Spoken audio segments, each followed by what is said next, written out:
होगा 5 सेकेंड बाद। Ready, start. अंततः जिसका अंदेशा था वही हुआ। महिला आरक्षण से संबंधित संविधान संशोधन विधेयक 2/3 बहुमत के अभाव में लोकसभा से पारित नहीं हो सका। इसी के साथ एक तरह से महिला आरक्षण फिर से ठंडे बस्ते में चला गया। कहना कठिन है कि अब वह कब लागू हो सकेगा।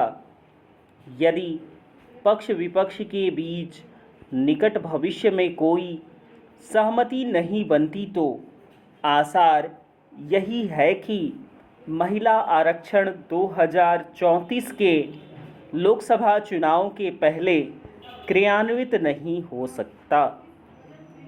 महिला आरक्षण में और अधिक देरी दुर्भाग्य की बात होगी।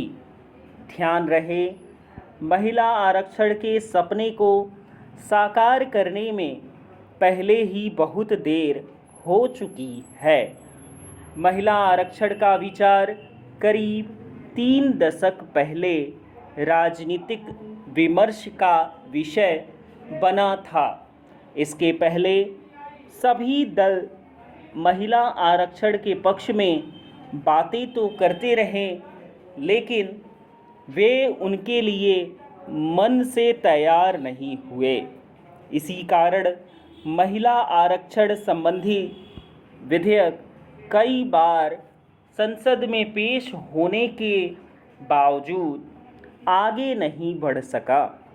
अंततः 2023 में वह सभी दलों की सहमति से पारित तो हुआ, पर इस प्रावधान के साथ कि उसे 2029 के आम चुनाव में लागू किया जाएगा। इसका कारण 2021 में होने वाली जनगणना में विलंब होना रहा। चूँकि नई जनगणना अब जाकर शुरू हुई है और उसके नतीजे आने में समय लगेगा, इसलिए मोदी सरकार ने अगले आम चुनाव से ही महिला आरक्षण को प्रभावी बनाने और विपक्ष का आपत्तियों को दूर करने के लिए यह फार्मूला रखा कि सभी राज्यों की लोकसभा सीटों की संख्या में 50% की वृद्धि करके महिला आरक्षण को लागू किया जाए। Paragraph change. पता नहीं क्यों विपक्ष को सभी राज्यों की लोकसभा सीटों में 50% की वृद्धि का फार्मूला रास नहीं आया, जबकि इससे किसी भी राज्य और विशेष रूप से दक्षिण के राज्यों के राजनीतिक हितों की कोई क्षति नहीं होने जा रही थी।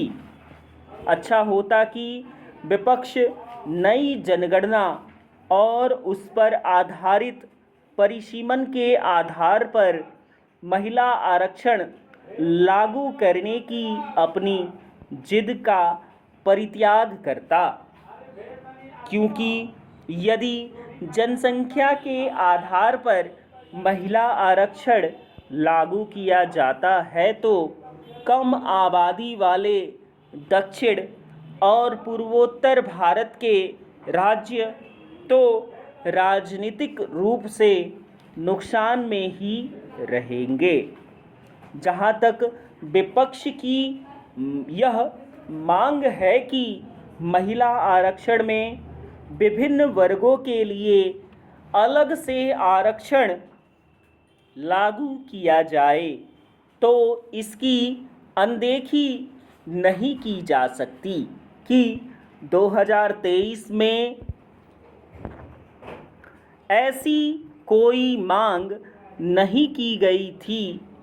महिला आरक्षण संबंधी संशोधन विधेयक पारित न होने से विपक्ष अपनी जीत की घोषणा अवश्य करेगा, लेकिन ऐसा करके वह देश की महिलाओं को मायूस ही करेगा। निश्चित रूप से सत्ता पक्ष को झटका लगा है, लेकिन उसे यह प्रचार करने का अवसर हाथ भी लगा है कि विपक्ष ने महिला आरक्षण लागू नहीं होने दिया और इस तरह आधी आबादी की आशाओं पर तुषारापात किया। विराम।